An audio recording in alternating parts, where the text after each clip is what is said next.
പ്രിയമുള്ള വിദ്യാർത്ഥികളെ, കൂടുതൽ ജില്ലകളിൽ അവധി പ്രഖ്യാപിച്ചേക്കുമെന്നുള്ള ലേറ്റസ്റ്റ് അപ്ഡേറ്റ് ആണ് വിദ്യാഭ്യാസ മേഖലകളിൽ നിന്ന് വരുന്നത്. അതിശക്തമായ മഴ തുടർന്നുകൊണ്ടിരിക്കുകയാണ്.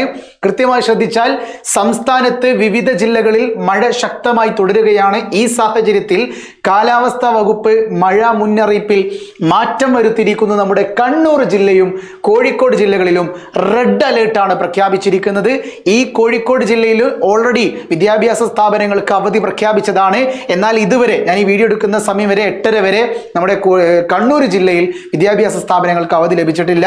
മേ ബി അവധി ലഭിക്കാനുള്ള സാധ്യതയുണ്ട്. റെഡ് അലേർട്ട് എന്ന് പറയുമ്പോൾ അതിശക്ത തീവ്രമായ മഴയായിരിക്കും ഉണ്ടാവുക. ഒറ്റപ്പെട്ട ഇടങ്ങളിലടക്കം അതിശക്തമായ മഴയ്ക്ക് സാധ്യതയുണ്ട് എന്ന് തന്നെയാണ് കണ്ണൂർ ജില്ല വ്യക്തമാക്കുന്നത്. ഇനി എറണാകുളം, ഇടുക്കി, തൃശൂർ, പാലക്കാട്, മലപ്പുറം, കാസർഗോഡ് ജില്ലകളിൽ ഓറഞ്ച് അലേർട്ടാണ്. ഇതിൽ ഇടുക്കിയിലും പാലക്കാടിലും ഓൾറെഡി അവധി പ്രഖ്യാപിച്ചിരിക്കുന്നു. എന്നാൽ നമ്മുടെ കളക്ടേഴ്സ് അനങ്ങാതെ നിൽക്കുന്നത് എറണാകുളം ജില്ലയും തൃശൂർ ജില്ലയും മലപ്പുറം ജില്ലയുമാണ്. ഇവിടെ മേ ബി അവധി ലഭിച്ചേക്കാം എന്നുള്ളതാണ് കാര്യം. ഇന്നലെ ഈ മലപ്പുറം ജില്ലയിലും തൃശൂർ ജില്ലയിലും ഒക്കെ എന്തുണ്ടായിരുന്നു, വിദ്യാഭ്യാസ സ്ഥാപനങ്ങൾക്ക് ഇന്നലെയല്ല ഇന്ന് അവധി പ്രഖ്യാപിച്ചിട്ടുണ്ടായിരുന്നു.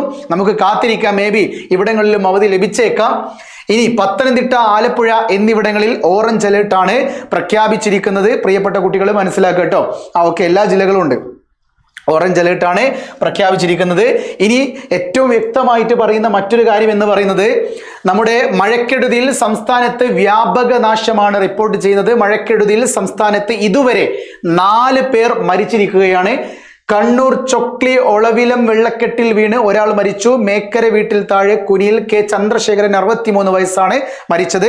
ഇന്ന് രാവിലെയാണ് മൃതദേഹം കണ്ടെത്തിയത്. ഇന്നലെ വെള്ളക്കെട്ടിൽ വീണ് കണ്ണൂർ മട്ടന്നൂർ കോളാരിയിൽ കുഞ്ഞാമിന 51 വയസ്സ് മരിച്ചിരുന്നു. ഇന്നലെ വൈകിട്ടായിരുന്നു അപകടം. ഇനി ഏറ്റവും പ്രധാനപ്പെട്ട മറ്റൊരു കാര്യം, നമ്മുടെ കോഴിക്കോട് മലയോരത്ത് ശക്തമായ മഴ തുടരുകയാണ്. ഇരുവഴിഞ്ഞിപ്പുഴയും ചെറുപുഴയും കര കവിഞ്ഞിരിക്കുന്നു. എൻ്റെ തൊട്ടടുത്ത് ഇരുവഴിഞ്ഞിപ്പുഴയുണ്ട്. നല്ല രീതിയിൽ ഇപ്പോൾ ഒരു ഗോളിപ്പോസ്റ്റ് അടക്കം, ഗോളിപ്പോസ്റ്റൊക്കെ നിങ്ങൾക്ക് അറിയാലോ ഏകദേശം എത്ര ഹൈറ്റ് ഉണ്ടാകുന്നു എന്നുള്ളത്. അത്രമേൽ ഹൈറ്റിലേക്ക് എന്ത് ചെയ്തിട്ടുണ്ട് നമ്മുടെ വെള്ളപ്പാച്ചിൽ, അതായത് എന്താ പറയുക, നമ്മുടെ പുഴകളിൽ നിന്നുള്ള മഴ, പുഴകളിലുള്ള വെള്ളം കൂടിയിട്ടുണ്ട്. മഴ അത്രമേൽ പെയ്തുകൊണ്ടിരിക്കുകയാണ്. നിങ്ങൾക്കിപ്പോൾ മഴയുടെ ശബ്ദം കേൾക്കാൻ പറ്റേണ്ടതാണ്. പുഴകളുടെ തീരത്തുള്ള താഴ്ന്ന പ്രദേശങ്ങളിൽ വെള്ളം കയറിയിരിക്കുന്നു. ഇരുവഴിഞ്ഞിപ്പുഴയുടെ തീരത്തുള്ള മുക്കത്ത് നിന്നും ചോണാട് പോകുന്ന റോഡിൽ വെള്ളം കയറി ഗതാഗതം തടസ്സപ്പെട്ടിരിക്കുന്നു. മാവൂർ കച്ചേരിക്കുന്നിൽ 3 വീടുകളിൽ വെള്ളം കയറി. ഇവരെ മാറ്റി പാർപ്പിച്ചിട്ടുണ്ട്. കോട്ടുളി തെക്കും തായാട്ട് വീട്ടിൽ ചന്ദ്രന്റെ പുരിടത്തിൽ രാത്രി കിണറിടിഞ്ഞ് താഴ്ന്നിരിക്കുന്നു. അതോടൊപ്പം തന്നെ മലപ്പുറം എടവണ്ണപ്പാറയിൽ ഈ ഒരു കാര്യം വെച്ചിട്ടാണ് ഞാൻ മലപ്പുറയിൽ അവധി ലഭിച്ചേക്കാനുള്ള ചാൻസ് കാണുന്നത്. മലപ്പുറം എടവണ്ണപ്പാറയിൽ ബസ്സിന് മുന്നിൽ മരം കടപുഴകി വീണിരിക്കുന്നു. അപകടത്തിൽ ബസ് ഡ്രൈവർക്കും കണ്ടക്ടർക്കും പരിക്കേറ്റു. മുക്കം അഗ്നിരക്ഷാസേനയും നാട്ടുകാരും ചേർന്ന് മരം മുറിച്ചു നീക്കുകയായിരുന്നു ഉണ്ടായിരുന്നത്. കാടമ്പുഴയിൽ വീടിന് മുകളിലേക്ക് മരം വീണു. കാടാമ്പുഴ പടിഞ്ഞാറ് നിരത്ത് സ്വദേശിപുതിയിൽ ഹനീഫയുടെ വീടിന് മുകളിലേക്കാണ് മരം വീണത്. കുന്നുമ്മൽ താമരക്കുഴിയിൽ വാഹനത്തിന് മുകളിലേക്ക് മരം വീണു. രാവിലെ 8:45 ഓടിക്കൊണ്ടിരുന്ന മിനി ലോറിക്ക് മുകളിലാണ് മരം വീണത്.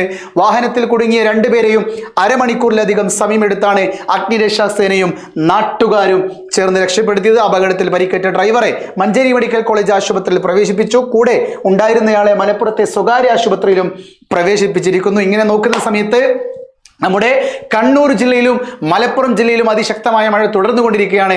മേ ബി ഇവിടെയൊക്കെ അവധി ലഭിച്ചേക്കാം. തൃശ്ശൂർ മഴ കൂടുതലിരിക്കുന്നു. പത്തനംതിട്ടയിലടക്കം മഴ ശക്തമായി പെയ്യുന്നുണ്ട്. നിങ്ങളുടെ ജില്ലകളിൽ എന്താണ് അവസ്ഥ എന്നുള്ളത് നിങ്ങൾ കമൻറ്റ് ചെയ്യുക. എന്താണെങ്കിലും ശരി, മിനിറ്റുകൾക്കുള്ളിലോ മണിക്കൂറുകൾക്കുള്ളിലോ മേ ബി ഇനിയും അവധി പ്രഖ്യാപിച്ചേക്കാം. കഴിഞ്ഞ ദിവസം എറണാകുളം ജില്ലയാണോ വയനാടാണോ എനിക്ക് ഓർമ്മയില്ല, പുലർച്ചെ രാവിലെ 7 മണിക്കായിരുന്നു അവിടെ അവധി ലഭിച്ചിട്ടുണ്ടായിരുന്നത്. ഇപ്പം അതായത് ബുധനാഴ്ച, നാളെ ബുധനാഴ്ച രാവിലെ വരെ മഴയുടെ കാലാവസ്ഥയൊക്കെ നോക്കിയിട്ട് വേണമെങ്കിൽ അവധി ലഭിച്ചേക്കാം. അതുകൊണ്ട് ജാഗരൂകരായി നിൽക്കുക. അതിജാഗ്രതയോടെ വീട്ടിൽ കിടന്നുറങ്ങുന്ന സമയത്തും സേഫ്റ്റി ഉറപ്പുവരുത്തേണ്ടതാണെന്ന് പ്രിയപ്പെട്ട വിദ്യാർത്ഥികളോടും രക്ഷിതാക്കളോടും MS സൊല്യൂഷൻ റിക്വസ്റ്റ് ചെയ്യുന്നു. വീണ്ടും കാണാം. It's me MS solutions. ഇനി എന്തിന്, വേറെ സൊല്യൂഷൻസ്. ബൈ.